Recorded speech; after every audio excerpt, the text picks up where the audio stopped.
जी हाँ दोस्तों, 20 जून को आखिरकार वही हुआ जिसका भारतीय जनता पार्टी और केंद्र की मोदी सरकार को डर था।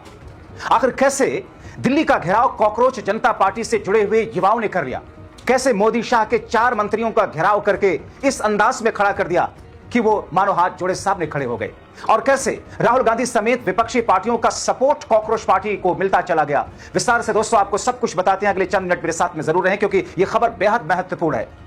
दोस्तों, बीते 12 वर्षों से हर साल करीब करीब हमने देखा मोदी राज में शिक्षा और स्वास्थ्य दोनों के बजट हर साल घटाते चले गए। शिक्षा व्यवस्था आप देख रहे हैं, नीट पेपर लीक, सीबीएसई का घोटाला और किस तौर पर क्या क्या चीजें सामने आई, जिसमें दोस्तों लगातार मौजूदा वक्त में युवाओं का विरोध प्रदर्शन भारतीय कॉकरोच पार्टी के लोगों के साथ, राहुल गांधी के साथ आपने देखा राजस्थान में। मगर दिल्ली के जंतर मंतर पर जब हुंकार भरी 20 जून को तो मानो चंद कदमों की दूरी पर मोदी और शाह अपने आवास के आरामगाह में जो आराम कर रहे थे उनके कान खड़े हो गए। दोस्तों आपको दिखाता हूं किस तरीके से कॉकरोचों ने दिल्ली में घेराव किया। 4 मंत्री भागते नजर आए, उनको बचाव का रास्ता नहीं मिला। शिक्षा मंत्री के साथ अब निर्मला सीतारमण, विदेश मंत्री एस जयशंकर, रक्षा मंत्री राजनाथ सिंह और पीयूष गोयल मानो भागते नजर आ रहे हैं। दोस्तों, इन सब के बच्चे विदेश में पढ़ते हैं। इनके ही नहीं, मोदी सरकार के दूसरे मंत्री, दूसरे नेताओं के, बल्कि दूसरी तमाम पार्टियों के बच्चे।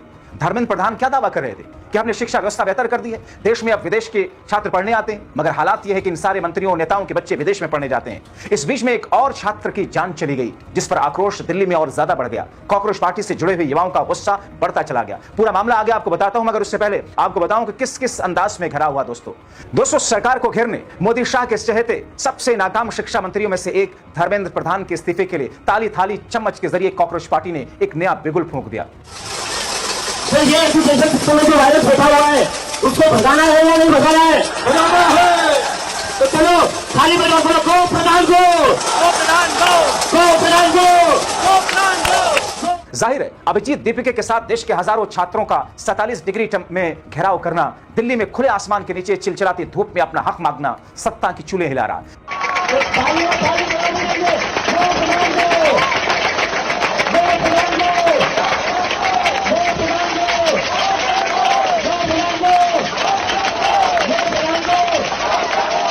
चंद कदमों की ही दूरी पर है प्रधानमंत्री नरेंद्र मोदी, जहां उनका आवास है। चंद कदमों की दूरी पर है गृह मंत्री अमित शाह, जहां उनका आवास है। मगर वो अपनी आरामगाह में आराम कर रहे हैं। उनको आवास पहुंचाने के लिए इसीलिए अभिजीत ने कहा क्रिएट होती है और उस वाइब्रेशन से कोरोना नाम का वायरस खत्म होता है।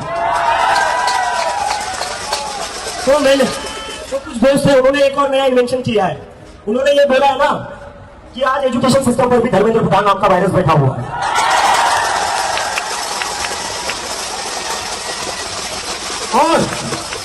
और देखो, सटायर में कह रहा हूं, बाद में फैक्ट चेक मत करना कि अभिजीत को कोई साइंस का नॉलेज नहीं है। सटायर है। बहुत सारे साइंटिस्ट, यूनेस्को की रिपोर्ट आई है, उन्होंने कहा है कि थाली बजाकर धर्मेंद्र प्रधान नाम के वायरस का भी खात्मा किया जा सकता है। उनको भी पृथ्वी से हटाया जा सकता है। तो ये एजुकेशन सिस्टम में जो वायरस बैठा हुआ है उसको भगाना है या नहीं भगाना है? भगाना है। तो चलो थाली बजाओ, बोलो गो प्रधान गो, गो प्रधान गो, गो प्रधान गो, गो प्रधान गो, गो प्रधान गो, गो प्रधान गो, गो प्रधान गो, गो प्रधान गो। जिन लोगों के हाथ में 2 मिनट कुछ लोगों के हाथ में मैं देख रहा हूँ थाली नहीं है, टेंशन मत लीजिए। एक और इन्वेंशन हुआ था कोरोना के टाइम पर, ताली बजाकर भी वायरस गायब होता है। दरअसल कॉकरोच पार्टी मोदी शाह के चहेते को एक वायरस बता रहे हैं, एक ऐसा वायरस जो कोरोना वायरस से कहीं ज्यादा खतरनाक है। इसीलिए अभिजीत दीपिके ने दिल्ली के जंतर मंतर पर आ रहे लोगों से यह आह्वान किया था कि अपने साथ में थाली और चम्मच लेकर आएं।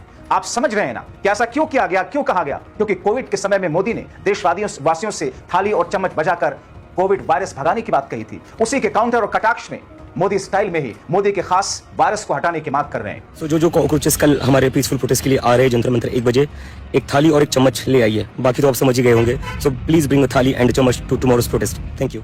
युवाओं की समस्याओं और नीट पेपर लीक समेत सरकार की मनमर्जी जो देश के भविष्य को बिगाड़ रही है, शिक्षा मंत्री युवाओं का भविष्य बिगाड़ रहे हैं। इनके समर्थन में विश्व में मशहूर पर्यावरणविद, साइंटिस्ट, वही जिन्हें सरकार ने जेल में डाल रखा था, वो भी इस प्रोटेस्ट में शामिल हुए। सोनम वांगचुक, उन्होंने आने से पहले ही एक ऐलान कर दिया था। हेलो, नमस्कार और सलाम प्यारे प्यारे कॉकरोचों। कल मैं आप लोगों से मिलने लद्दाख से आ रहा हूं दिल्ली जंतर मंतर पर, जहां मैं आप लोगों के साथ चंद घंटे बिता पाऊंगा, क्योंकि उसके बाद मुझे जाना है जिनेवा, स्विट्जरलैंड। चलिए बता देता हूँ, वहाँ एक इनिशिएटिव है स्विस गवर्नमेंट सपोर्टेड, जिसे जेस्डा कहते हैं, जिनेवा साइंस एंड डिप्लोमेसी एंटीसिपेटर्स, जो कि दुनिया भर के टॉप साइंटिस्ट को लाकर पृथ्वी के भविष्य के बारे में चिंतन मनन करते हैं। और हम कोई 20 साइंटिस्ट इस बार जमे हुए पृथ्वी, जिसे क्रायोस्फीयर भी कहते हैं, उसके बारे में चिंतन करेंगे।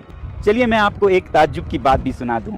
कुछ ही दिन पहले मैं नई दिल्ली में स्विस एम्बेसी गया इसी सिलसिले में वीज़ा लेने के लिए, और वीज़ा मांगना था तो मैंने 5 साल का मांग लिया। वीज़ा ऑफिसर जो थे उन्होंने मेरा एप्लीकेशन कबूल किया और फिर वो मुझे ऊपर ले गए एम्बेसी में अफसरों से मिलाने के लिए और पूरा एम्बेसी दिखाने लगे। और खुशी इस बात की हुई कि उनके दीवारों पर हमारे लद्दाख में जो हमने आइस स्तूपा आर्टिफिशियल ग्लेशियर्स बनाए उनकी तस्वीरें सजी हुई थी दीवारों पर।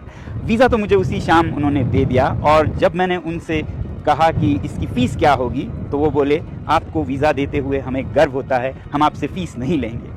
मैं हैरान और चला आया, मगर दिल ही दिल में खुश भी हुआ और दुखी भी।